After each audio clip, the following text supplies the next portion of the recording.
तब कहते हैं सच्चाई के रास्ते पर चलने पर जो परिश्रम करने से कष्ट होता है, उस कष्ट को सहन करते हुए अच्छाई के लिए, श्रेष्ठता के लिए, उच्चता के लिए, उत्तम उपलब्धियों की प्राप्ति के लिए जो प्रयत्न करते रहने में कष्ट होता है, उसको सहन करने का नाम तप है। यम नियमों का पालन करने में जो कष्ट होता है, उसे सहने का नाम तप है। अपने अंदर की बुराई को नष्ट करते समय जो कष्ट होता है, उस कष्ट को सहने का नाम तप है। महर्षि वेदव्यास कहते हैं, लेकिन तप वो है जिसको करते हुए प्रसन्नता की अनुभूति हो, पसीना आए, कष्ट की अनुभूति भी हो,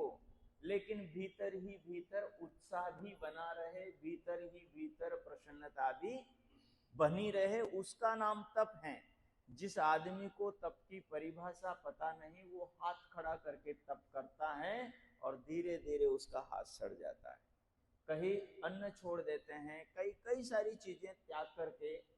तप में लग जाते हैं और उसका परिणाम बहुत गलत आता है। कई लोग सब और आग लगा लेते हैं, बीच में बैठ जाते हैं और वो कहते हैं कि हम तपस्या कर रहे हैं, हम तप कर रहे हैं। तप वो नहीं है। कल मैंने एक सुंदर सा दृष्टांत आपको निवेदन किया था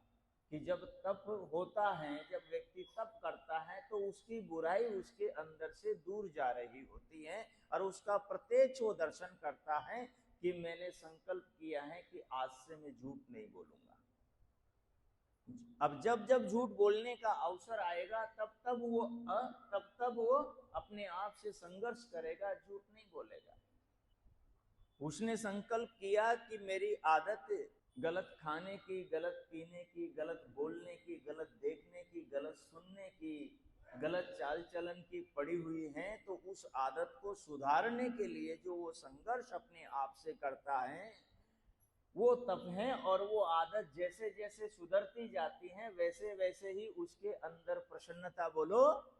बढ़ती चली जाती है, बढ़ती चली जाती है। अगर किसी व्यक्ति को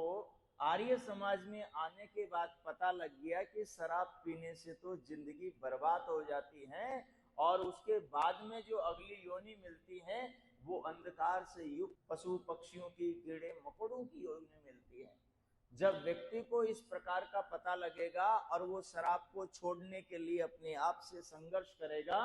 और जब वो रोजाना पीता था और अब महीने में, 6 महीने में मानो पीने लगा है, धीरे धीरे उसने साल भर नहीं पिया है, तो उसको न पीने से जो उसकी तलब सता रही है, उस तलब से जो वो संघर्ष कर रहा है और उसने उस तलब पर विजय प्राप्त कर ली है, तो भीतर की उसकी प्रसन्नता भी बढ़ती रहेगी और बाहर की बुराई से भी वो बच जाएगा, बाहर की बुराई से भी वो बच जाएगा। इसलिए हमें तप करना चाहिए।